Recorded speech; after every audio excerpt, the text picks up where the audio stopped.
ਸਤਿ ਸ਼੍ਰੀ ਅਕਾਲ ਜੀ। ਤੁਸੀਂ ਦੇਖ ਰਹੇ ਹੋ ਅਜੀਤ ਵੈਬ ਟੀਵੀ। ਮੈਂ ਹਾਂ ਸੁਰਿੰਦਰਪਾਲ ਸਿੰਘ ਵਰਪਾਲ। ਧੰਨ ਧੰਨ ਸਾਹਿਬ ਸ੍ਰੀ ਗੁਰੂ ਰਾਮਦਾਸ ਜੀ ਵੱਲੋਂ ਵਰਸਾਈ ਹੋਈ ਗੁਰੂ ਨਗਰੀ ਅੰਮ੍ਰਿਤਸਰ, ਜੋ ਕਿ ਆਪਣੇ ਮੁੱਢ ਕਾਲ ਤੋਂ ਹੀ ਧਾਰਮਿਕ ਵਿੱਦਿਆ ਦਾ ਕੇਂਦਰ ਰਿਹਾ ਹੈ, ਜਿਸ ਦੇ ਵਿੱਚ ਧੰਨ ਧੰਨ ਬਾਬਾ ਬੁੱਢਾ ਸਾਹਿਬ ਜੀ ਅਤੇ ਭਾਈ ਗੁਰਦਾਸ ਜੀ ਵੱਲੋਂ ਗੁਰਮਤਿ ਦਾ ਪਾਠ ਵਿਦਿਆਰਥੀਆਂ ਨੂੰ ਪੜ੍ਹਾਉਣ ਦੀ ਸ਼ੁਰੂਆਤ ਕੀਤੀ ਗਈ ਸੀ। ਸਮੇਂ ਦੇ ਨਾਲ ਜਿਸ ਤਰੀਕੇ ਦੇ ਨਾਲ ਪੜਾਅ ਦਰ ਪੜਾਅ ਸਮਾਂ ਬੀਤਦਾ ਗਿਆ, ਇੱਕ ਘਟਨਾ ਵਾਪਰਦੀ ਅੰਮ੍ਰਿਤਸਰ ਦੇ ਵਿੱਚ। ਪੰਜਾਬ ਦੇ ਵਿੱਚ ਪਹਿਲਾ ਅੰਗਰੇਜ਼ੀ ਮਿਸ਼ਨ ਸਕੂਲ ਖੁੱਲ੍ਹਦਾ ਹੈ ਅੰਮ੍ਰਿਤਸਰ ਕੋਤਵਾਲੀ ਦੇ ਕੋਲ, ਜੋ ਕਿ ਅੰਗਰੇਜ਼ਾਂ ਵੱਲੋਂ ਚਲਾਇਆ ਜਾ ਰਿਹਾ ਸੀ। 4 ਸਿੱਖ ਵਿਦਿਆਰਥੀਆਂ ਵੱਲੋਂ ਫੈਸਲਾ ਕੀਤਾ ਗਿਆ ਕਿ ਉਹ ਈਸਾਈ ਧਰਮ ਕਬੂਲ ਕਰਨਗੇ, ਕਿਉਂਕਿ ਉਸ ਸਕੂਲ ਦੇ ਵਿੱਚ ਈਸਾਈ ਦਾ ਪਾਠ ਪੜ੍ਹਾਇਆ ਜਾਂਦਾ ਸੀ। ਇਸ ਘਟਨਾ ਤੋਂ ਬਾਅਦ ਸਿੱਖ ਧਰਮ ਦੇ ਵਿੱਚ ਬੇਚੈਨੀ ਫੈਲ ਗਈ ਅਤੇ ਉਪਰੰਤ ਸਿੰਘ ਸਭਾ ਲਹਿਰ ਦੀ ਸਥਾਪਨਾ ਹੁੰਦੀ ਹੈ। ਉਸ ਤੋਂ ਬਾਅਦ ਨਾਲ ਵਿੱਦਿਆ ਦੀ ਇੱਕ ਲਹਿਰ ਸ਼ੁਰੂਆਤ ਹੁੰਦੀ ਹੈ, ਜਿਸ ਦੇ ਵਿੱਚ ਸਾਡੇ ਵੱਡ ਵਡੇਰਿਆਂ ਵੱਲੋਂ ਇੱਕ ਤਹਈਆ ਕੀਤਾ ਗਿਆ ਸੀ ਕਿ ਜੇਕਰ ਕੌਮ ਨੇ ਬੁਲੰਦੀਆਂ ਨੂੰ ਛੂਹਣਾ ਹੈ ਤਾਂ ਵਿੱਦਿਆ ਦਾ ਕੇਂਦਰ ਜ਼ਰੂਰ ਸਥਾਪਿਤ ਹੋਣਾ ਚਾਹੀਦਾ ਹੈ।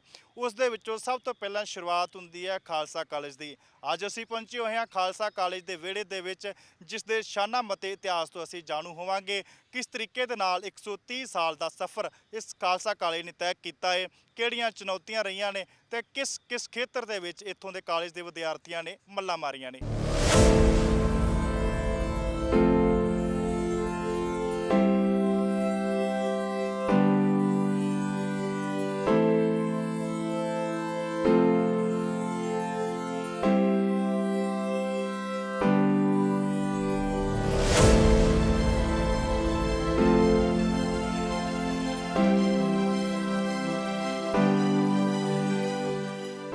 ਇਸ ਵੇਲੇ ਸਾਡੇ ਨਾਲ ਮੌਜੂਦ ਨੇ ਪ੍ਰਿੰਸੀਪਲ ਸਰਦਾਰ ਮਹਿਲ ਸਿੰਘ ਜੀ। ਅਸੀਂ ਉਹਨਾਂ ਨਾਲ ਗੱਲਬਾਤ ਕਰਾਂਗੇ ਖਾਲਸਾ ਕਾਲਜ ਦੇ ਸ਼ਾਨਾ ਮਤੇ ਇਤਿਹਾਸ ਬਾਰੇ।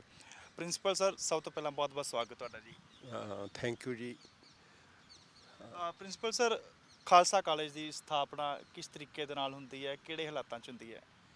ਸਭ ਤੋਂ ਪਹਿਲਾਂ ਤਾਂ ਸਾਰੇ ਸਰੋਤਿਆਂ ਦਰਸ਼ਕਾਂ ਨੂੰ ਸਤਿ ਸ੍ਰੀ ਅਕਾਲ। ਵਾਹਿਗੁਰੂ ਜੀ ਕਾ ਖਾਲਸਾ, ਵਾਹਿਗੁਰੂ ਜੀ ਕੀ ਫਤਿਹ। ਖਾਲਸਾ ਕਾਲਜ ਦੀ ਸਥਾਪਨਾ ਦਾ ਜਦੋਂ ਅਸੀਂ ਇਤਿਹਾਸ ਦੇਖਦੇ ਹਾਂ ਤੇ ਇਹ ਇੱਕ ਕੌਮ ਦੀ ਬਹੁਤ ਵੱਡੀ ਇੱਕ ਲੋੜ, ਬਹੁਤ ਵੱਡੀ ਇੱਕ ਮੰਗ, ਬਹੁਤ ਵੱਡੀ ਇੱਕ ਚਾਹਤ ਦੇ ਵਿੱਚੋਂ ਨਿਕਲਿਆ ਹੋਇਆ ਹੈ। ਜਦੋਂ ਮਹਾਰਾਜਾ ਰਣਜੀਤ ਸਿੰਘ ਦਾ ਰਾਜ 1839 'ਚ ਖਤਮ ਹੋ ਜਾਂਦਾ, ਇਹ ਘਟਨਾਵਾਂ ਇਸ ਤਰ੍ਹਾਂ ਵਾਪਰਦੀਆਂ। 1857 ਦਾ ਗਦਰ ਆ, ਫਿਰ ਕੂਕਾ ਲਹਿਰ ਆ, ਆਰੀਆ ਸਮਾਜੀ ਲਹਿਰ ਆ, ਜਮਾਤੇ ਅਹਿਮਦੀਆ ਲਹਿਰ ਆ, ਅਤੇ ਸਿੱਖ ਜਿਹੜੇ ਸਾਡੇ ਸਿੱਖ ਸੂਝਵਾਨ ਸਿੱਖ ਜਾਂ ਕਹਿ ਲਈਏ ਜਿਹੜੇ ਮਤਲਬ ਜਿਨ੍ਹਾਂ ਦੀਆਂ ਪੀੜ੍ਹੀਆਂ ਨੇ ਮਹਾਰਾਜਾ ਰਣਜੀਤ ਸਿੰਘ ਦੇ ਰਾਜ ਦਰਬਾਰ ਨੂੰ ਸਮਝੋ ਵੇਖਿਆ ਵੀ ਸੀ ਅਤੇ ਉਹਨਾਂ ਤੋਂ ਜਾਣੂ ਵੀ ਸੀ। ਉਹਨਾਂ ਨੂੰ ਇਹ ਲੱਗਾ ਵੀ ਜਿਹੜੀ ਸਿੱਖ ਕੌਮ ਬਤੌਰ ਪੂਰੀ ਸਿੱਖ ਕਮਿਊਨਿਟੀ ਅਸੀਂ ਅੰਗਰੇਜ਼ੀ ਰਾਜ 'ਚ ਪਿੱਛੇ ਜਾ ਰਹੇ ਹਾਂ ਅਸੀਂ ਵਿੱਦਿਆ ਕਰਕੇ। ਦੂਸਰਾ ਵੀ ਜਿਸ ਤਰ੍ਹਾਂ ਸਾਡਾ ਪਹਿਲਾਂ ਆਪਣਾ ਰਾਜ ਸੀ, ਸਾਡੇ ਆਪਣੇ ਸਿੱਖੀ ਸਿਧਾਂਤਾਂ ਦਾ ਪ੍ਰਚਾਰ ਸੀ ਸਿੱਖੀ ਦਾ, ਇਹ ਬੜੇ ਇਤਿਹਾਸਕ ਵੇਰਵੇ ਨੇ ਵੀ ਜਿਹੜੀਆਂ ਉਦੋਂ ਦੀਆਂ ਜਨਗਣਨਾ ਹੋਈਆਂ ਨੇ ਉਹਦੇ 'ਚ ਯਕਦਮ ਸਿੱਖਾਂ ਦੀ ਗਿਣਤੀ ਫਾਲ ਕੀਤੀ ਆ। ਤੁਸੀਂ ਸਾਰੇ ਜਾਣਦੇ ਹੋ ਮਹਾਰਾਜਾ ਦਲੀਪ ਸਿੰਘ ਨੂੰ ਕ੍ਰਿਸਚਨ ਬਣਾ ਲਿਆ ਗਿਆ, ਉਹਨੇ ਈਸਾਈ ਮਤ ਧਾਰਨ ਕਰ ਲਿਆ। ਪੰਜਾਬ ਦੇ ਵਿੱਚ ਥਾਂ ਤੇ ਈਸਾਈ ਮਿਸ਼ਨਰੀ ਕੇਂਦਰ ਸਥਾਪਿਤ ਕੀਤੇ ਗਏ। ਉਹਨਾਂ ਨੇ ਬਹੁਤ ਸਾਰਾ ਈਸਾਈ ਮਿਸ਼ਨਰੀ ਕੇਂਦਰ ਨੇ ਲਿਟਰੇਚਰ ਛਾਪਣਾ ਸ਼ੁਰੂ ਕੀਤਾ। ਉਹ ਲਿਟਰੇਚਰ ਦਾ ਮਤਲਬ ਇਹ ਸੀ ਵੀ ਬਾਈਬਲ ਉੱਤਮ ਆ, ਯਿਸੂ ਉੱਤਮ ਆ, ਈਸਾਈ ਉੱਤਮ ਆ, ਅੰਗਰੇਜ਼ ਉੱਤਮ ਆ, ਅੰਗਰੇਜ਼ ਦਾ ਰਾਜ ਉੱਤਮ ਆ। ਮਤਲਬ ਸਾਨੂੰ ਪੰਜਾਬੀਆਂ ਨੂੰ ਸਿੱਖਾਂ ਚੋਂ ਸਿੱਖੀ, ਪੰਜਾਬੀਆਂ 'ਚੋਂ ਪੰਜਾਬੀਅਤ ਨੂੰ ਮਤਲਬ ਘਟਾ ਕੇ ਵੇਖਣ ਵਾਲੀ ਗੱਲ ਸੀ। ਕਿਉਂਕਿ ਜੇ ਸਾਡੇ 'ਚ ਉਹ ਗੱਲ ਜਿਉਂਦੀ ਰਹਿੰਦੀ, ਹਾਲਾਂਕਿ ਜਿਉਂਦੀ ਸੀ, ਅਤੇ ਸਾਨੂੰ ਵਾਰ-ਵਾਰ ਆਪਦੇ ਰਾਜ ਦਾ ਚੇਤਾ ਆ ਰਿਹਾ ਸੀ ਵੀ ਸਾਡਾ ਕਦੀ ਰਾਜ ਹੁੰਦਾ ਸੀ। ਉਹਦੇ ਉਸ ਚੇਤਨਾ ਦੇ ਵਜੋਂ ਜਦੋਂ ਸਾਡੇ ਸਿੱਖ ਬਜ਼ੁਰਗਾਂ ਨੂੰ, ਸਿੱਖ ਪਿੱਤਰਾਂ ਨੂੰ ਇਹ ਮਹਿਸੂਸ ਹੋਇਆ ਵੀ ਅਸੀਂ ਰਾਜ ਭਾਗ ਦੇ ਭਾਗੀਦਾਰ ਸੀਗੇ, ਸਾਡਾ ਆਪਣਾ ਰਾਜ ਸੀ ਜਿਹਦੇ 'ਚ ਕੋਈ ਵਿਤਕਰਾ ਨਹੀਂ ਸੀ ਕਿਸੇ ਨਾਲ ਜਾਂ ਕਿਸੇ ਤਰ੍ਹਾਂ ਦਾ ਵੀ, ਉਹ ਹੁਣ ਕਿਸ ਤਰ੍ਹਾਂ ਰਾਜ ਭਾਗ ਲੈ ਸਕਦੇ। ਰਾਜ ਭਾਗ ਤੋਂ ਮਤਲਬ ਉਹਨਾਂ ਦਾ ਮੁੱਢ ਸੀਗਾ ਵੀ ਸਭ ਤੋਂ ਵੱਡਾ ਵਿੱਦਿਆ ਦਾ ਹਥਿਆਰ ਆ, ਵਿਦਿਆ ਦੀ ਯੋਗਤਾ ਨਾਲ ਅਸੀਂ ਇਹ ਵੀ ਆ ਵੀ ਅੱਗੇ ਚੱਲ ਕੇ ਗੱਲ ਕਰਾਂਗੇ ਵੀ ਕਿਵੇਂ ਰਾਜ ਭਾਗ ਸਾਡੇ ਜਿਨ੍ਹਾਂ ਨੇ ਇੱਥੋਂ ਉੱਚ ਵਿਦਿਆ ਪ੍ਰਾਪਤ ਕੀਤੀ ਉਹ ਆਏ। ਮਤਲਬ ਪਹਿਲਾਂ 1872 ਦੇ ਵਿੱਚ ਸਿੰਘ ਸਭਾ ਲਹਿਰ ਬਣਦੀ ਆ, ਫਿਰ 1873 ਚ 83 ਚ 81 ਚ ਚੀਫ ਖਾਲਸਾ ਦੀਵਾਨ ਬਣਦੀ ਆ, ਫਿਰ ਇਹ ਚੀਫ ਖਾਲਸਾ ਦੀਵਾਨ ਸਾਰੇ ਸ਼ਹਿਰਾਂ 'ਚ ਬਣਦੀਆਂ ਨੇ, ਫਿਰ ਇਹਨਾਂ ਦੀ ਇੱਕ ਕੇਂਦਰੀ ਜਥੇਬੰਦੀ ਚੀਫ ਖਾਲਸਾ ਦੀਵਾਨ ਦੀ ਬਣਦੀ ਆ। ਇਹਨਾਂ ਸਿੱਖ ਜਥੇਬੰਦੀਆਂ ਆਰਗੇਨਾਈਜੇਸ਼ਨ ਨੂੰ ਅਸੀਂ ਕਹਿੰਦੇ ਆ ਸਿੱਖ ਪੁਨਰ ਜਾਗਰਤੀ ਦਾ ਕਾਲ, ਵੀ ਸਿੱਖਾਂ ਨੂੰ ਆਪਦੇ ਇਤਿਹਾਸ, ਆਪਦੇ ਧਰਮ, ਆਪਦੇ ਗੁਰੂ ਸਾਹਿਬ ਬਾਰੇ ਮੁੜ ਸੋਚਣ, ਮੁੜ ਉਹਨਾਂ ਨੂੰ ਉਭਾਰਨ, ਮੁੜ ਉਹਨਾਂ ਦਾ ਪ੍ਰਚਾਰ ਕਰਨ ਦੀ ਸੋਝੀ ਮਤਲਬ ਆਈ। ਉਹ ਸੋਝੀ ਦਾ ਇੱਕ ਕਾਰਨ ਤਾਂ ਇਹ ਸੀ ਵੀ ਸਾਡਾ ਰਾਜ ਚਲੇ ਗਿਆ, ਅਸੀਂ ਹੁਣ ਕਿਵੇਂ ਅੱਗੇ ਵੱਧ ਸਕਦੇ ਹਾਂ। ਦੂਜਾ ਕਾਰਨ ਇਹ ਸੀ ਵੀ ਜਿਹੜੇ ਦੂਜੇ ਪਾਸਿਓਂ ਅਟੈਕ ਹੋਣੇ ਸ਼ੁਰੂ ਹੋ ਗਏ ਸੀ, ਮਤਲਬ ਗੁਰੂ ਨਾਨਕ ਦੇਵ ਜੀ ਤੇ ਆਰੀਆ ਸਮਾਜੀਆਂ ਵੱਲੋਂ ਜਾਂ ਹੋਰ ਦੂਸਰਿਆਂ ਵੱਲੋਂ ਜਾਂ ਕ੍ਰਿਸਚੈਨਿਟੀ ਵੱਲੋਂ, ਕਿਉਂਕਿ ਕੁਦਰਤੀ ਹੁੰਦਾ ਵੀ ਜਿਨ੍ਹਾਂ ਦਾ ਰਾਜ ਹੋਵੇ ਉਹਨਾਂ ਦੀ ਚੜ੍ਹਤ ਬਣਦੀ, ਉਹ ਕਈ ਕਿਸਮ ਦੇ ਲਾਲਚ ਵੀ ਦੇ ਰਹੇ ਸੀ ਨੌਕਰੀਆਂ ਦੇ ਨਾਲ। ਜਿਹੜਾ ਕ੍ਰਿਸਚੈਨਿਟੀ ਧਾਰਨ ਕਰਦਾ ਸੀ ਉਹਨੂੰ ਉਹਦੀ ਪ੍ਰਮੋਸ਼ਨ ਛੇਤੀ ਸੀ, ਉਹਨੂੰ ਲਾਭ ਸ਼ਾਦੇ ਮਿਲਦੇ ਸੀ। ਅਤੇ ਇਸ ਕਰਕੇ ਸਭ ਤੋਂ ਵੱਡੀ ਮਤਲਬ ਸਾਡੇ ਸਿੱਖ ਬਜ਼ੁਰਗਾਂ, ਸਿੱਖ ਸਿਆਣਿਆਂ ਦੀ ਸੀ ਵੀ ਅਸੀਂ ਵਿੱਦਿਆ ਦੇ ਹਥਿਆਰ ਨਾਲ ਆਪਦੀ ਸਿੱਖੀ ਨੂੰ ਕਿਵੇਂ ਜੀਵਤ ਰੱਖਣਾ, ਸਿੱਖ ਜਾਗਰਤੀ ਨੂੰ ਕਿਵੇਂ ਲੋਕਾਂ ਤੱਕ ਲਿਆਉਣਾ, ਔਰ ਦੂਜੀਆਂ ਕਿਉਂਕਿ ਹਿੰਦੂ ਬਨਾਰਸ ਯੂਨੀਵਰਸਿਟੀ ਜਿਹੜਾ ਪਹਿਲਾਂ ਕਾਲਜ ਹੀ ਸੀ, ਮਤਲਬ ਇਹਨਾਂ ਦੇ ਜਮਾਤੇ ਅਹਿਮਦੀਆਂ ਦੇ ਵੀ ਪਹਿਲਾਂ ਮੁਸਲਿਮ ਅਲੀਗੜ੍ਹ ਯੂਨੀਵਰਸਿਟੀ ਪਹਿਲਾਂ ਕਾਲਜ ਹੀ ਸੀ, ਗਵਰਨਮੈਂਟ ਕਾਲਜ ਲਾਹੌਰ ਸਥਾਪਿਤ ਹੋ ਗਿਆ ਸੀ। ਅਤੇ ਜਿਹੜੇ ਮਤਲਬ ਇਹ ਫਿਰਕੇ ਸੀ ਆਪਦੇ ਵਿੱਦਿਆ ਨਾਲ ਅੱਗੇ ਵਧਣੇ ਸ਼ੁਰੂ ਹੋ ਗਏ ਸੀ। ਇਹਦਾ ਇੱਕ ਕਾਰਨ ਇਹ ਵੀ ਸੀ ਵੀ ਪੰਜਾਬ 'ਚ ਅੰਗਰੇਜ਼ਾਂ ਦਾ ਰਾਜ 100 ਸਾਲ ਬਾਅਦ ਆਉਂਦਾ ਹੈ, ਦੂਜਿਆਂ 'ਚ ਉਹਨਾਂ ਦਾ ਪਹਿਲਾਂ ਰਾਜ ਆ ਗਿਆ ਸੀ ਅਤੇ ਉਹ ਪਹਿਲਾਂ ਅੰਗਰੇਜ਼ਾਂ ਦੀ ਰਹਿਨੁਮਾਈ ਹੇਠ ਉਹਨਾਂ ਵਿੱਦਿਅਕ ਅਦਾਰੇ ਸ਼ੁਰੂ ਕਰ ਲਏ। ਇਸ ਕਰਕੇ ਮਤਲਬ ਐਨ ਰਾਜ ਦੇ ਖਤਮ ਹੋਣ ਤੋਂ ਬਾਅਦ 20 ਸਾਲ ਬਾਅਦ ਹੀ ਸਾਡੇ ਮਤਲਬ ਸਾਡੇ ਵੱਡਿਆਂ ਦੀ ਸੋਝੀ ਆ ਗਈ ਸੀ ਵੀ ਅਸੀਂ ਐਜੂਕੇਸ਼ਨ ਤੋਂ ਬਿਨਾਂ ਅੱਗੇ ਨਹੀਂ ਵੱਧ ਸਕੇ।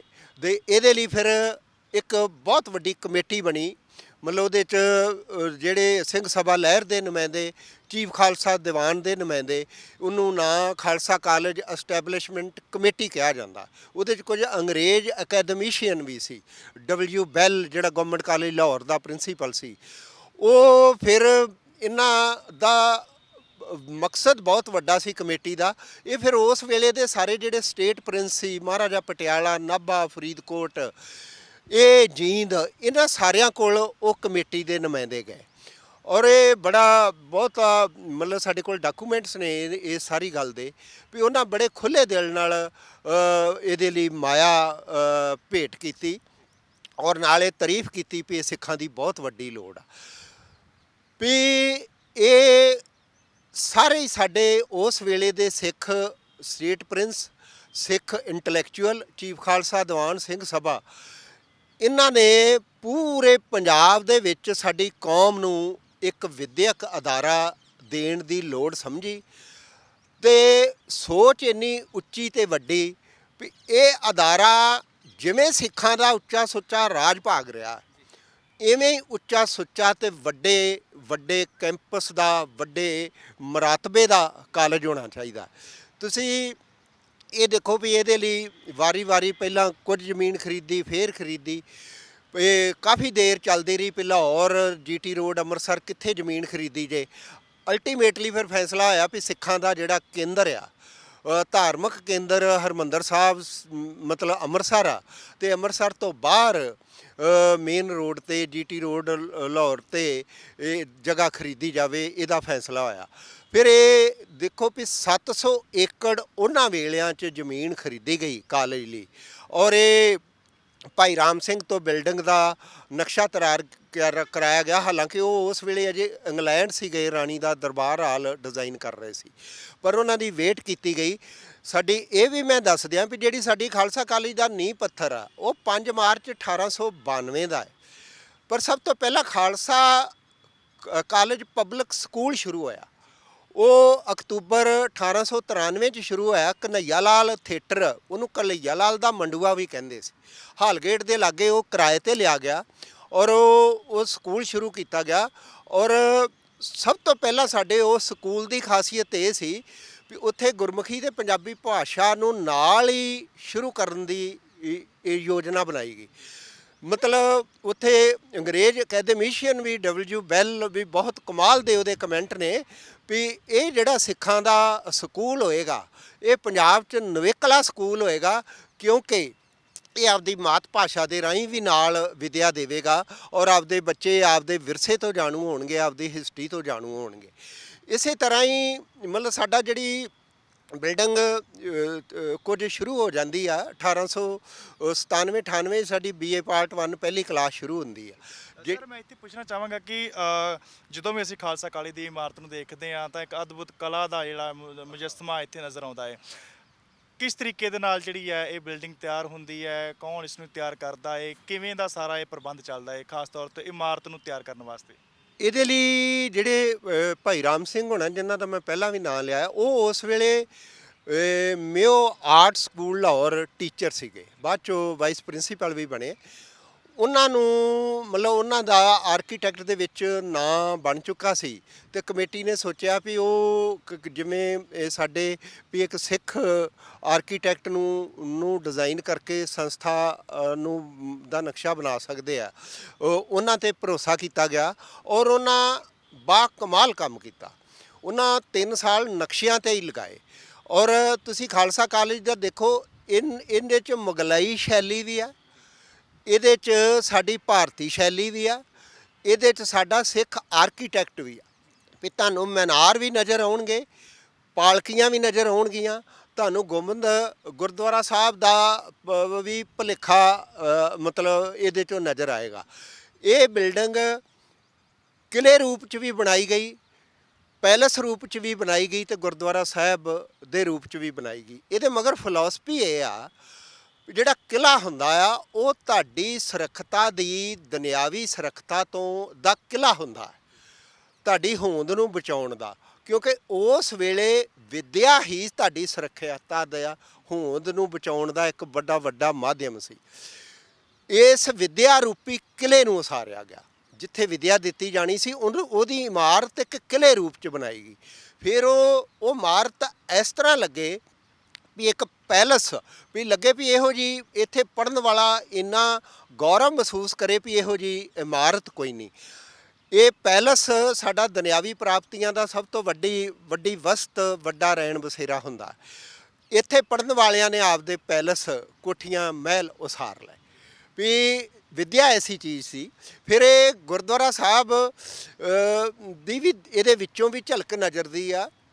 ਇਹਦੇ ਇਮਾਰਤ ਦੇ ਐਨ ਪਿਛਲੇ ਪਾਸੇ ਇਹਦੇ ਸੈਂਟਰ ਦੇ ਵਿੱਚ ਗੁਰਦੁਆਰਾ ਸਾਹਿਬ ਆ। ਉਹ ਪਿੱਛੇ ਦੀਆਂ ਬਾਹੀਆਂ ਤੁਸੀਂ ਦੇਖੋ ਤੇ ਯੂ ਟਾਈਪ ਆ, ਉਹ ਐਂ ਲੱਗਦਾ ਜਿਵੇਂ ਗੁਰਦੁਆਰਾ ਸਾਹਿਬ ਨੂੰ ਮੱਥਾ ਟੇਕ ਰਹੀਆਂ ਨੇ। ਮਤਲਬ ਜੇ ਉਸ ਵੇਲੇ ਗੁਰਦੁਆਰਾ ਸਾਹਿਬ ਨੂੰ ਤੁਸੀਂ ਦੇਖਣਾ ਹੋਵੇ, ਸਾਰੇ ਬੂਹੇ ਬਾਰੀਆਂ ਖਾਲਸਾ ਕਾਲਜ ਦੀ ਇਸ ਇਮਾਰਤ ਦੇ ਖੁੱਲ੍ਹੇ ਹੋਣ, ਇੱਥੇ ਪੜ੍ਹਨ ਵਾਲੇ ਅਤੇ ਪੜ੍ਹਾਉਣ ਵਾਲੇ ਨੂੰ ਗੁਰਦੁਆਰਾ ਸਾਹਿਬ ਨਜ਼ਰ ਆਉਂਦਾ।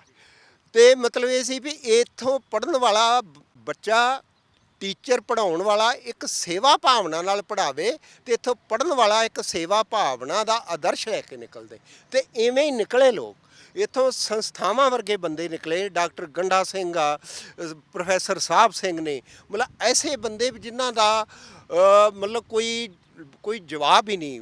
ਮਤਲਬ ਪ੍ਰੋਫੈਸਰ ਸਾਹਿਬ ਸਿੰਘ ਦਾ ਟੀਕਾ ਅੱਜ ਤੱਕ ਨਹੀਂ ਕੋਈ ਉਹਨੂੰ ਲੰਘ ਸਕਿਆ।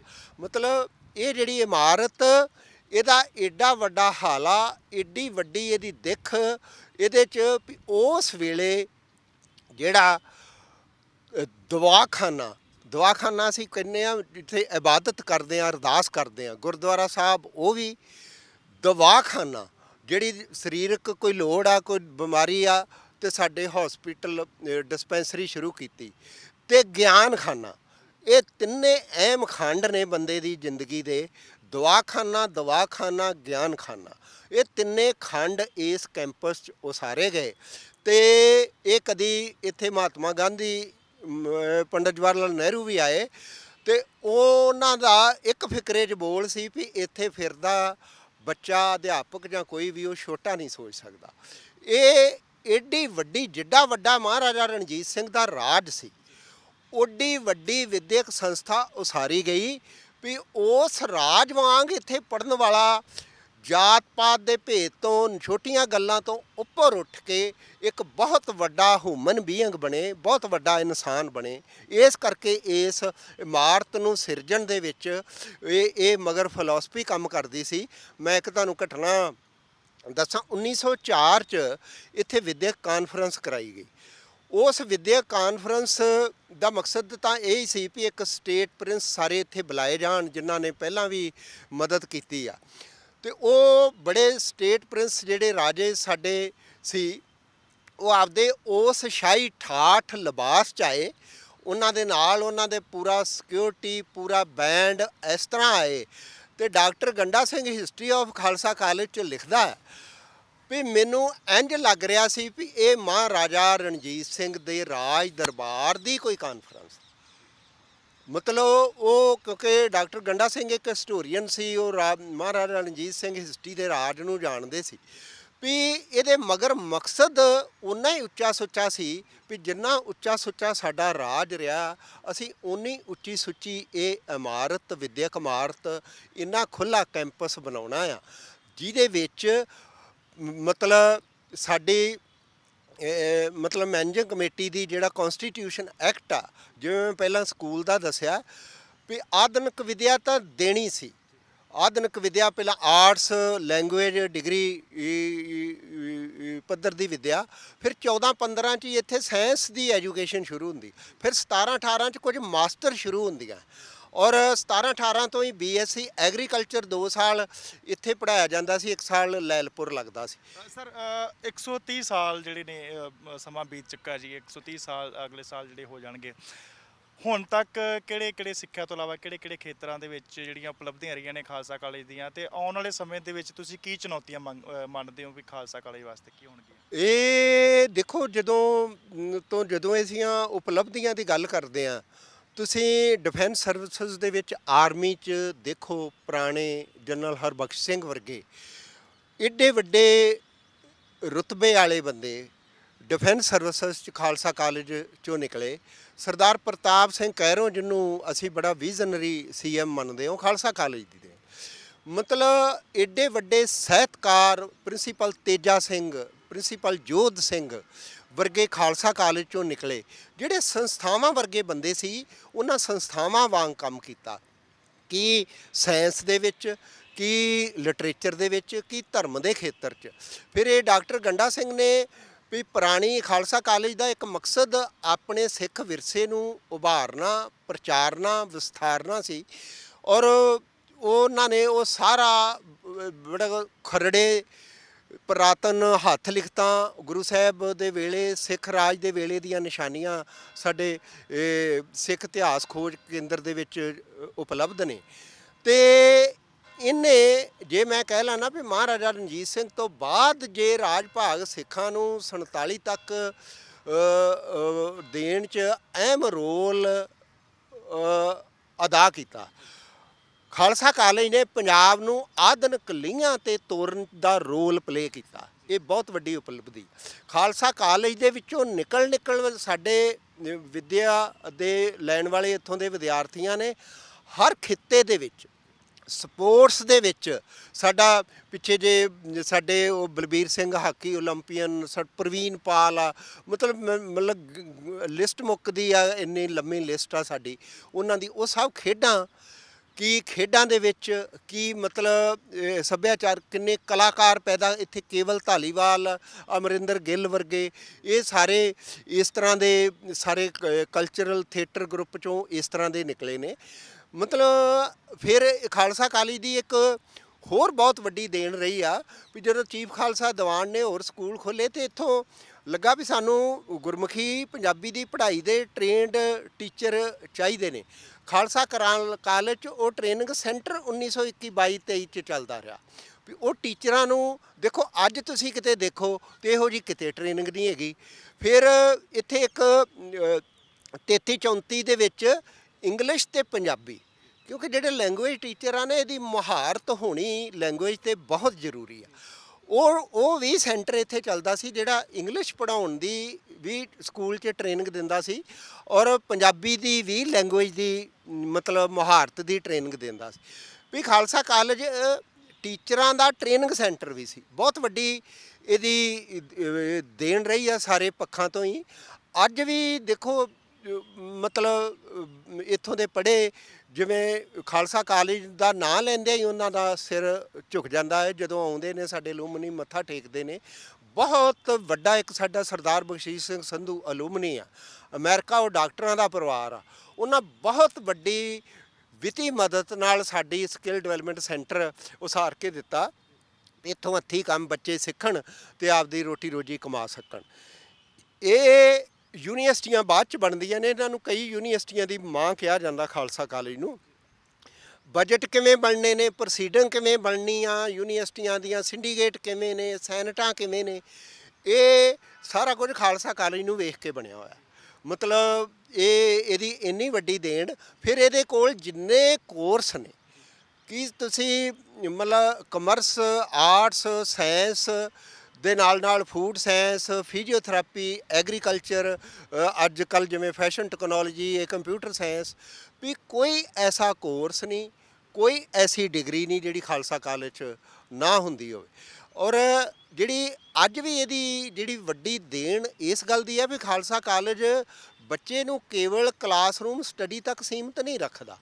ਤੁਸੀਂ ਇਹ ਖੁੱਲ੍ਹੀਆਂ ਗਰਾਊਂਡਾਂ ਨੇ, ਕੀ ਪਤਾ ਬੱਚੇ ਨੇ ਕਿਹੜੇ ਫੀਲਡ 'ਚ ਨਾ ਕਮਾ ਕੇ ਆਪਦੀ ਰੋਟੀ ਰੋਜੀ ਕਮਾ ਲੈਣੀ, ਉਹਨੇ ਕਲਚਰਲ 'ਚ ਕਮਾ ਲੈਣੀ ਆ, ਉਹਨੇ ਧਾਰਮਿਕ 'ਚ ਸੰਗੀਤ। ਅਸੀਂ ਸ਼ਾਮ ਨੂੰ ਗੁਰਦੁਆਰਾ ਸਾਹਿਬ ਟ੍ਰੇਨਿੰਗ ਦਿੰਦੇ ਹਾਂ, ਮਤਲਬ ਗੁਰਬਾਣੀ ਦੇ ਸ਼ੁੱਧ ਉਚਾਰਨ ਦੀ, ਹਾਰਮੋਨੀਅਮ ਦੀ, ਤਪਲੇ ਦੀ। ਵੀ ਪਤਾ ਨਹੀਂ ਬੱਚੇ ਦੇ ਕੀ ਅੰਦਰ ਕਿਹੜੀ ਤਾਕਤ ਆ, ਉਹ ਤਾਕਤ ਨੂੰ ਖਾਲਸਾ ਕਾਲਜ ਬਾਹਰ ਨਿਕਲਣ ਲਈ ਉਹਦੀ ਸਪੋਰਟ ਕਰਦਾ, ਉਹਦੀ ਟ੍ਰੇਨਿੰਗ ਦਿੰਦਾ। ਬਹੁਤ ਬਹੁਤ ਧੰਨਵਾਦ ਸਰ। ਹਾਂ, ਥੈਂਕ ਯੂ।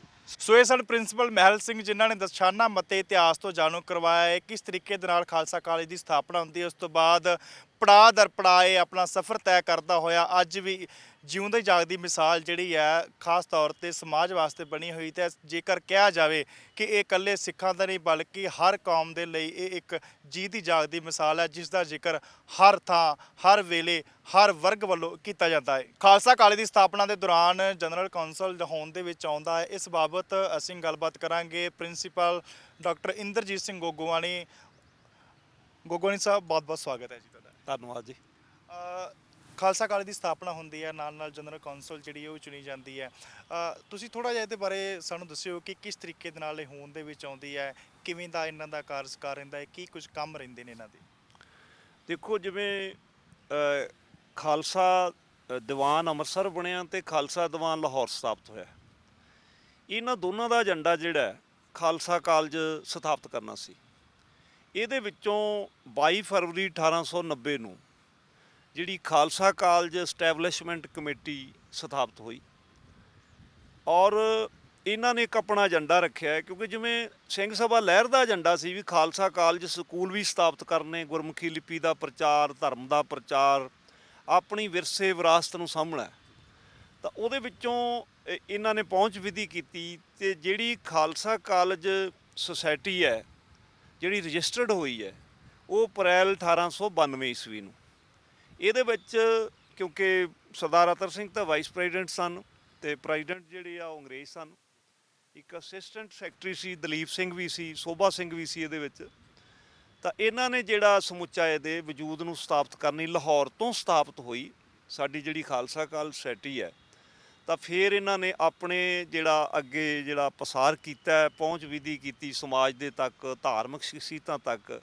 ਔਰ ਸਭ ਤੋਂ ਵੱਡੀ ਗੱਲ ਕਿ ਜਿੰਨੀਆਂ ਸਿੰਘ ਸਭਾਵਾਂ ਸਨ ਔਰ ਹਰਿਮੰਦਰ ਸਾਹਿਬ ਦੇ ਗ੍ਰੰਥੀ ਸਾਹਿਬਾਨ ਔਰ ਸਰਬਰਾਹ ਦੇ ਨਾਮ ਵੀ ਆਉਂਦੇ ਨੇ, ਜਿੰਨੇ ਉਸ ਸਮੇਂ ਦੇ ਵਿਦਵਾਨ, ਨਿਰਮਲੇ, ਸਾਧੂ, ਦਾਸੀ, ਮਤਲਬ ਇੱਕ ਚਾਅ ਸੀਗਾ ਸਭ ਤੋਂ ਵੱਡੀ ਗੱਲ ਕਿ ਅਸੀਂ ਇੱਕ ਸਿੱਖ ਕੌਮ ਵਾਸਤੇ ਖਾਲਸਾ ਕਾਲਜ, ਖਾਲਸਾ ਸੰਸਥਾਵਾਂ ਸਥਾਪਿਤ ਕਰ ਰਹੇ ਹਾਂ।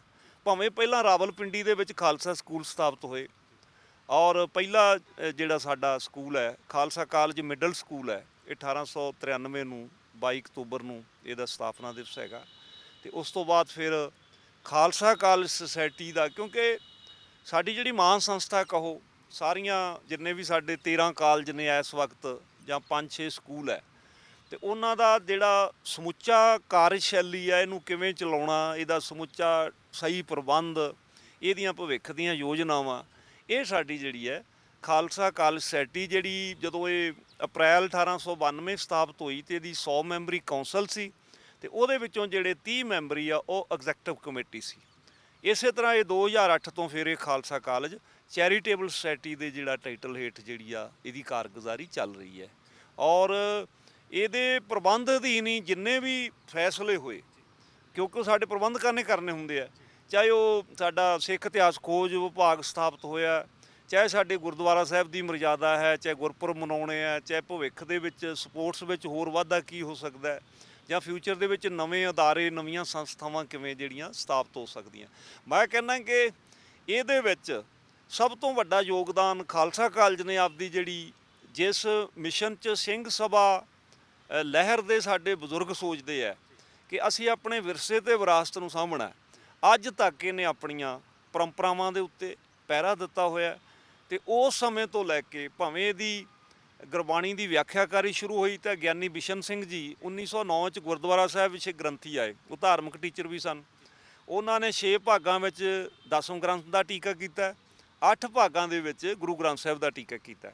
ਉਸ ਤੋਂ ਬਾਅਦ ਡਾਕਟਰ ਗੰਡਾ ਸਿੰਘ ਜੀ ਹੋਰਾਂ ਦੀ ਬਤੌਰ ਇਤਿਹਾਸਕਾਰ, ਤਾਂ ਪ੍ਰੋਫੈਸਰ ਸਾਹਿਬ ਸਿੰਘ ਜੀ ਹੋਰੀ ਬਤੌਰ ਟੀਕਾਕਾਰ, ਧਰਮਾਨੰਦ ਸਿੰਘ ਜੀ ਹੋਰਾਂ ਦਾ ਬਹੁਤ ਅੱਛਾ ਕੰਮ ਹੈ, ਡਾਕਟਰ ਜੋਤ ਸਿੰਘ ਜੀ ਹੋਰੀ ਜਿਹੜੇ ਪ੍ਰਿੰਸੀਪਲ ਵੀ ਰਹੇ, ਫਿਰ VC ਰਹੇ ਪਟਿਆਲੇ ਯੂਨੀਵਰਸਿਟੀ ਦੇ, ਭਾਵੇਂ ਉਹ ਮੈਥ ਦੇ ਪ੍ਰੋਫੈਸਰ ਸਨ।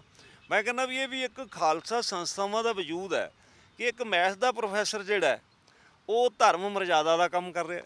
ਪ੍ਰਿੰਸੀਪਲ ਤੇਜਾ ਸਿੰਘ ਸਿੱਖ ਰਹਿਤ ਮਰਜ਼ਾਦਾ ਜਦ ਸ਼੍ਰੋਮਣੀ ਕਮੇਟੀ ਨੇ ਬਣਾਈ ਹੈ, ਲੰਮੀਆਂ ਮੀਟਿੰਗਾਂ ਵਿੱਚ ਸਾਰੇ ਖਰੜੇ ਨੂੰ ਲਿਖਣ ਵਾਲੇ ਉਹ ਨੇ। ਡਾਕਟਰ ਤਾਰਨ ਸਿੰਘ ਹੋਣਾ ਦਾ ਸਿੱਖ ਫਿਲਾਸਫੀ ਦੇ ਉੱਤੇ ਬਹੁਤ ਸ਼ਾਨਦਾਰ, ਉਹ ਬੁਲਾਰੇ ਵੀ ਬਹੁਤ ਅੱਛੇ ਸਨ, ਔਰ ਉਹਨਾਂ ਦਾ ਜਿਹੜਾ ਲਿਖਤੀ ਕਾਰਜ ਵੀ ਬਹੁਤ ਮਹਾਨ ਹੈ। ਔਰ ਅੱਜ ਤੱਕ ਕਿਉਂਕਿ ਜਿਵੇਂ ਹੁਣ ਵੀ ਸਿੱਖ ਇਤਿਹਾਸ ਖੋਜ ਵਿਭਾਗ ਨੂੰ ਫਿਰ ਪੁਨਰ ਸਥਾਪਿਤ ਕੀਤਾ, ਇੱਥੇ ਬਹੁਤ ਸਾਰੇ ਖੋਜਕਾਰ ਆਉਂਦੇ ਨੇ ਦੇਸ਼ਾਂ ਵਿਦੇਸ਼ਾਂ ਤੋਂ, ਤਾਂ ਮੇਰਾ ਖਿਆਲ ਕੋਈ ਵੀ MPhil ਦਾ PhD ਦਾ ਵਿਦਿਆਰਥੀ ਹੋਵੇ ਜਾਂ ਇਤਿਹਾਸਕਾਰ ਹੋਵੇ, ਤੇ ਉਹਨੂੰ ਜਿਹੜਾ ਗਾਈਡ ਕਰਨ ਵਾਲਾ ਹਮੇਸ਼ਾ ਕਹੇਗਾ ਵੀ ਖਾਲਸਾ ਕਾਲਜ ਅੰਮ੍ਰਿਤਸਰ ਦਾ ਜਿਹੜਾ ਸਿੱਖ ਇਤਿਹਾਸ ਖੋਜ ਕੇਂਦਰ ਹੈ ਉਹਦੇ ਵਿੱਚ ਜਾਣਾ ਵੀ ਜ਼ਰੂਰੀ ਹੈ। ਤਾਂ ਮੈਂ ਸਮਝਦਾ ਕਿ ਜਿਸ ਮਿਸ਼ਨ ਵਿੱਚ ਸਾਡੇ ਬਾਬਿਆਂ ਨੇ 1873 ਵਿੱਚ ਸਿੰਘ ਸਭਾ ਅੰਮ੍ਰਿਤਸਰ ਨੇ ਜਾਂ ਸਿੰਘ ਸਭਾ ਲਾਹੌਰ ਨੇ ਇੱਕ ਸੁਪਨਾ ਲਿਆ ਕਿ ਸਾਡੀਆਂ ਸੰਸਥਾਵਾਂ ਵਿੱਚ ਆਹ ਮਾਹੌਲ ਜ਼ਰੂਰ ਹੋਵੇ, ਤਾਂ ਅੱਜ ਵੀ ਜਿਵੇਂ 10 ਗੁਰੂ ਸਾਹਿਬਾਂ ਦੇ ਪ੍ਰਕਾਸ਼ ਪੁਰਬ ਮਨਾਏ ਜਾਂਦੇ ਹੈ, ਵਿਦਿਆਰਥੀਆਂ ਨੂੰ ਕੀਰਤਨ ਦੀਆਂ ਕਲਾਸਾਂ, ਗੁਰਬਾਣੀ ਸੰਥਿਆ ਦੀਆਂ ਕਲਾਸਾਂ, ਕਿਉਂਕਿ ਜਿਹੜਾ ਅਕੈਡਮਿਕ ਪੱਖ ਹੁੰਦਾ ਨਾ, ਇਹ ਤਾਂ ਜਿੱਥੇ ਵੀ ਕੋਈ ਸਕੂਲ ਕਾਲਜ ਹੋਏਗਾ ਇਹ ਤਾਂ ਉਹਦੀ ਡਿਊਟੀ ਹੈ, ਪਰ ਇਹਦੇ ਨਾਲ ਨਾਲ ਹੁੰਦਾ ਕਿ ਜਿਹੜੀ ਕੌਮੀ ਵਿਰਸੇ ਤੇ ਵਿਰਾਸਤ ਦੀ ਸਾਂਭ ਸੰਭਾਲ, ਜਿੱਥੇ ਬੱਚਾ ਆ ਕੇ, ਮੈਂ ਜਦੋਂ ਦੇਖਦਾ ਕਿ ਸਾਡੇ ਬਹੁਤ ਵਿਦਿਆਰਥੀ ਕਾਲਜ ਲੱਗਣ ਤੋਂ ਪਹਿਲਾਂ ਗੁਰਦੁਆਰਾ ਸਾਹਿਬ ਵਿਖੇ ਨਿਤਨੇਮ ਕਰ ਰਹੇ ਹੁੰਦੇ ਆ, ਸਾਡੇ ਮੈਕਸਿਮਮ ਜਿਹੜੇ ਇੰਪਲਾਈ ਨੇ ਉਹ ਗੁਰਦੁਆਰਾ ਸਾਹਿਬ ਮੱਥਾ ਟੇਕ ਕੇ ਆਪਣੀ ਡਿਊਟੀ ਤੇ ਜਾਂਦੇ ਨੇ। ਔਰ ਇਹ ਸੰਸਕਾਰ ਜਿਹੜਾ ਮੈਂ ਸਮਝਦਾ ਕਿ ਖਾਲਸਾ ਕਾਲਜ ਦੇ ਸਕਦਾ ਹੈ। ਔਰ ਜਿਸ ਤਰ੍ਹਾਂ ਵੀ ਇਹ ਖਾਲਸਾ ਕਾਲਜ ਸੁਸਾਇਟੀ ਹੋਂਦ ਵਿੱਚ ਆਈ, ਸਾਡੇ ਇਹਨਾਂ ਵਡੇਰਿਆਂ ਨੇ ਜਾਂ ਸਾਡਿਆਂ ਪ੍ਰਬੰਧਕਾਂ ਨੇ ਇਹਦੇ ਵਜੂਦ ਨੂੰ ਸਾਂਭ ਕੇ ਰੱਖਿਆ, ਔਰ ਅਸੀਂ ਅਰਦਾਸ ਵੀ ਕਰਦੇ ਹਾਂ ਕਿ ਭਵਿੱਖ ਵਿੱਚ ਵੀ ਇਸੇ ਤਰ੍ਹਾਂ ਇਹ ਜਿਹੜਾ ਸਾਡਾ ਵਜੂਦ ਹੈ, ਸਾਡੀ ਹੋਂਦ ਹੈ, ਤਾਂ ਜਿੱਥੇ ਸਰਬਸਾਂਝੀਵਾਲਤਾ ਹੈ, ਧਰਮ ਨਿਰਪੱਖਤਾ ਹੈ, ਜਿਹਦੇ ਵਿੱਚ ਪਹਿਲੇ ਦਿਨ ਹੀ 3 ਵਿਦਿਆਰਥੀ ਕਰਤਾਰ ਸਿੰਘ ਅਬਦੁੱਲਾ ਤੇ ਮੇਹਰ ਚੰਦ ਭਰਤੀ ਹੁੰਦੇ ਆ। ਜਦੋਂ ਖਾਲਸਾ ਕਾਲਜ ਮਿਡਲ ਸਕੂਲ ਸ਼ੁਰੂ ਹੋਇਆ, ਪਹਿਲੇ ਦਿਨ ਜਿਹੜੇ 9 ਵਿਦਿਆਰਥੀਆਂ 'ਚੋਂ 3 ਵਿਦਿਆਰਥੀ 3 ਧਰਮਾਂ ਦੇ ਨੇ। ਔਰ ਇਸੇ ਤਰ੍ਹਾਂ ਜਦੋਂ ਖਾਲਸਾ ਕਾਲਜ ਦੀਆਂ ਕਲਾਸਾਂ ਸ਼ੁਰੂ ਹੋਈਆਂ, ਉਸ ਸਮੇਂ ਵੀ ਇਹਨੂੰ ਪਹਿਲ ਦਿੱਤੀ ਗਈ ਹੈ ਤਾਂ ਕਿ ਸਮਾਜ ਵਿੱਚ ਇੱਕ ਇਹ ਵਧੀਆ ਪੈਗਾਮ ਜਾਵੇ ਕਿ ਜਿਹੜੀ ਖਾਲਸਾ ਸੰਸਥਾਵਾਂ ਨੇ ਇਹ ਸਮੁੱਚੀ ਮਾਨਵਤਾ ਨੂੰ, ਸਮੁੱਚੀ ਮਨੁੱਖਤਾ ਨੂੰ ਪਿਆਰ ਕਰਨ ਵਾਲੀਆਂ ਨੇ। ਇਹਦੇ ਵਿੱਚ ਕਿਸੇ ਵੀ ਮਜ਼ਹਬ ਦਾ ਬੱਚਾ ਆਉਂਦਾ। ਔਰ ਇੱਕ ਬੜੀ ਪਿਆਰੀ ਘਟਨਾ ਕਿ 1932 ਵਿੱਚ ਇੱਕ ਮੁਸਲਮਾਨ ਪ੍ਰੋਫੈਸਰ ਰਿਟਾਇਰ ਹੋਇਆ ਫਾਰਸੀ ਦਾ।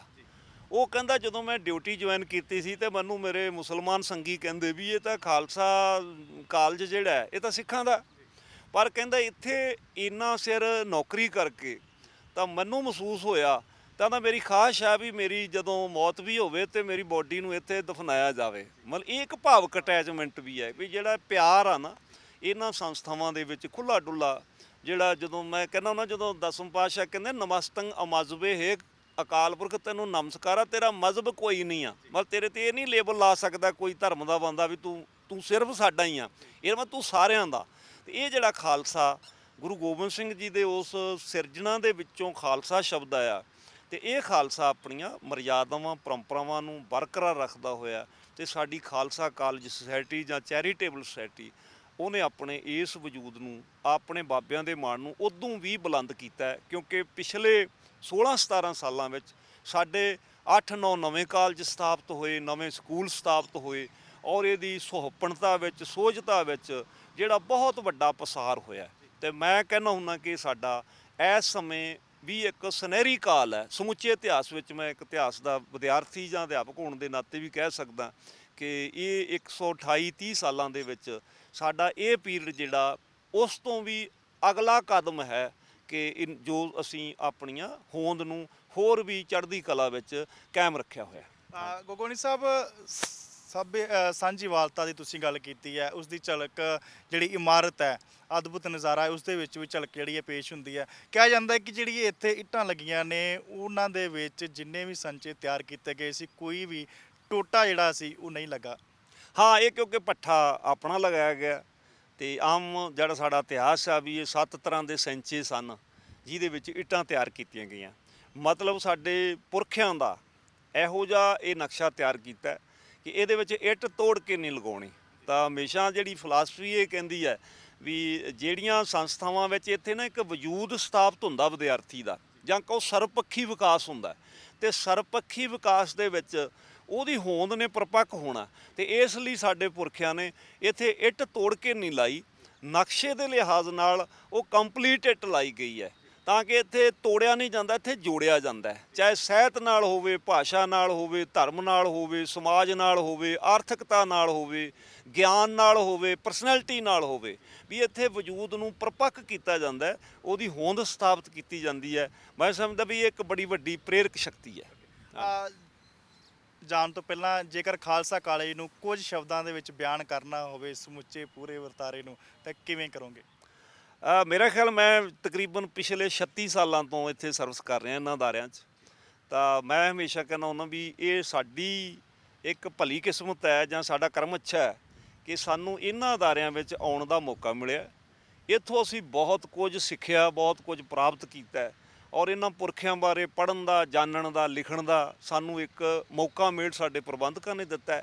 ਇਹ ਜਿਹੜੀ ਸੰਸਥਾ ਹੈ ਇਹਦਾ ਜਿਹੜਾ ਨਿਆਰਾਪਣ ਹੈ, ਕਿਉਂਕਿ ਅੰਮ੍ਰਿਤਸਰ ਸਾਹਿਬ ਜਿਹੜਾ ਸਿੱਖੀ ਦਾ ਕੇਂਦਰੀ ਸਥਾਨ ਹੈ, ਤੇ ਵਿਸ਼ਵ ਪੱਧਰ ਤੋਂ ਜਿੰਨੇ ਵੀ ਸੈਲਾਨੀ ਜਾਂ ਮੱਥਾ ਟੇਕਣ ਵਾਸਤੇ ਸ਼ਰਧਾਲੂ ਇਸ ਧਰਤੀ ਤੇ ਆਉਂਦੇ ਆ, ਤਾਂ ਮੇਰਾ ਖਿਆਲ ਉਹ ਸਾਰੇ ਹੀ ਜਦ ਵੀ ਇੱਧਰੋਂ ਜਾਂਦੇ ਨੇ ਬਾਰਡਰ ਨੂੰ ਵੀ ਆਪਣਾ ਜਾਣ ਵਾਸਤੇ, ਤਾਂ ਇੱਧਰ ਬਹੁਤ ਵੱਡਾ ਉਹਨਾਂ ਦੀਆਂ ਇੱਕ ਮੋਹ ਦੀਆਂ ਤੰਦਾਂ ਇਹਦੇ ਨਾਲ ਜੁੜੀਆਂ ਹੋਈਆਂ। ਔਰ ਵੱਡਾ ਵਰਗ ਜਿਹੜਾ ਇੱਥੋਂ ਦਾ ਪੁਰਾਤਨ ਪੜ੍ਹ ਚੁੱਕਾ ਅਲੂਮਨੀ ਆ, ਉਹਨਾਂ ਦੀ ਭਾਵਕ ਸਾਂਝ, ਭਾਵੇਂ ਉਹ ਪੁੱਤਾਂ ਪੋਤਰਿਆਂ ਵਾਲੇ ਹੋ ਗਏ ਆ, ਉਹ ਆਪਣੇ ਬੱਚਿਆਂ ਨੂੰ ਇੱਥੇ ਵਿੱਦਿਆ ਦਿਵਾਉਣੀ ਆਪਣਾ ਫਖਰ ਸਮਝਦੇ ਆ।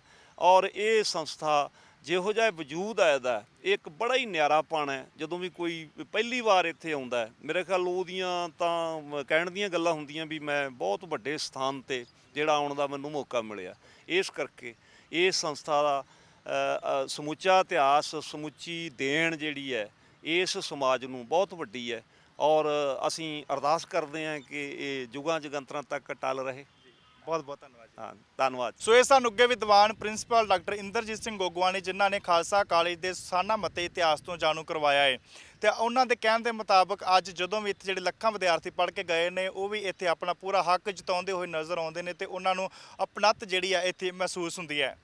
ਰੁਪਿੰਦਰਪਾਲ ਡਿੰਪਲ ਦੇ ਨਾਲ ਸੁਰਿੰਦਰਪਾਲ ਸਿੰਘ ਵਰਪਾਲ, ਅੰਮ੍ਰਿਤਸਰ। ਦੇਸ਼ ਦੁਨੀਆ ਦੀਆਂ ਤਾਜ਼ਾ ਖਬਰਾਂ ਦੇ ਲਈ ਹੁਣੇ ਪਲੇ ਸਟੋਰ ਤੋਂ ਡਾਊਨਲੋਡ ਕਰੋ ਪੰਜਾਬ ਦੀ ਆਵਾਜ਼ ਅਜੀਤ ਨਿਊਜ਼ ਐਪ। ਹੁਣ ਤੁਹਾਡਾ ਆਪਣਾ ਅਜੀਤ ਹਰ ਸੋਸ਼ਲ ਮੀਡੀਆ ਪਲੇਟਫਾਰਮ ਦੇ ਉੱਤੇ ਉਪਲਬਧ ਹੈ। ਫੇਸਬੁੱਕ ਦੇ ਉੱਤੇ ਹੁਣੇ ਲਾਈਕ ਤੇ ਫੋਲੋ ਕਰੋ ਅਜੀਤ ਦਾ ਅਫੀਸ਼ੀਅਲ ਪੇਜ ਡੇਲੀ ਅਜੀਤ, ਤੇ ਹਾਂ ਨਾਲ ਹੀ ਦੋਸਤਾਂ ਨੂੰ ਪੇਜ ਲਾਈਕ ਕਰਨ ਦੇ ਲਈ ਇਨਵਾਈਟ ਕਰਨਾ ਨਾ ਭੁੱਲਣਾ। ਇੰਨਾ ਹੀ ਨਹੀਂ, ਹਿੰਦੀ ਦੇ ਵਿੱਚ ਖਬਰਾਂ ਵਾਸਤੇ ਲਾਈਕ ਤੇ ਫੋਲੋ ਕਰੋ ਸਾਡਾ ਫੇਸਬੁੱਕ ਪੇਜ ਅਜੀਤ ਸਮਾਚਾਰ ਹਿੰਦੀ। YouTube ਦੇ ਉੱਤੇ ਵੀਡੀਓ ਖਬਰਾਂ ਦੇਖਣ ਦੇ ਲਈ ਹੁਣੇ ਸਬਸਕ੍ਰਾਈਬ ਕਰੋ ਅਜੀਤ ਦਾ official YouTube channel Ajit web TV. ਤੁਹਾਡਾ ਆਪਣਾ ਅਜੀਤ ਹੁਣ ਟਵਿੱਟਰ ਤੇ ਇੰਸਟਾਗ੍ਰਾਮ ਦੇ ਉੱਤੇ ਵੀ ਉਪਲਬਧ ਹੈ। ਟਵਿੱਟਰ ਦੇ ਉੱਤੇ ਖਬਰਾਂ ਦੇ ਲਈ ਫੋਲੋ ਕਰੋ ਡੇਲੀ ਅਜੀਤ, ਤੇ ਇੰਸਟਾਗ੍ਰਾਮ ਦੇ ਉੱਤੇ ਖਬਰਾਂ ਦੇ ਨਾਲ ਨਾਲ ਵੀਡੀਓ ਦੇਖਣ ਦੇ ਲਈ ਫੋਲੋ ਕਰੋ ਬਲੂ ਟਿਕ ਵਾਲਾ ਸਾਡਾ ਅਫੀਸ਼ੀਅਲ ਚੈਨਲ ਡੇਲੀ ਅਜੀਤ। ਇੰਨਾ ਹੀ ਨਹੀਂ, ਅਜੀਤ ਦੇ ਵੀਡੀਓ ਹੁਣ ਤੁਸੀਂ ਐਪਲ ਟੀਵੀ ਦੇ ਉੱਤੇ ਵੀ ਵੇਖ ਸਕਦੇ ਹੋ ਤੇ ਨਾਲ ਹੀ ਅਜੀਤ ਅਖਬਾਰ ਦਾ ਡਿਜੀਟਲ ਐਡੀਸ਼ਨ ਪੜ੍ਹਨ ਦੇ ਲਈ ਡਾਊਨਲੋਡ ਕਰੋ ਅਜੀਤ ਈ-ਪੇਪਰ ਐਪ। ਤੁਹਾਡਾ ਆਪਣਾ ਭਰੋਸੇਯੋਗ ਚੈਨਲ, ਤੁਹਾਡੀ ਆਪਣੀ ਆਵਾਜ਼, ਪੰਜਾਬ ਦੀ ਆਵਾਜ਼, ਅਜੀਤ।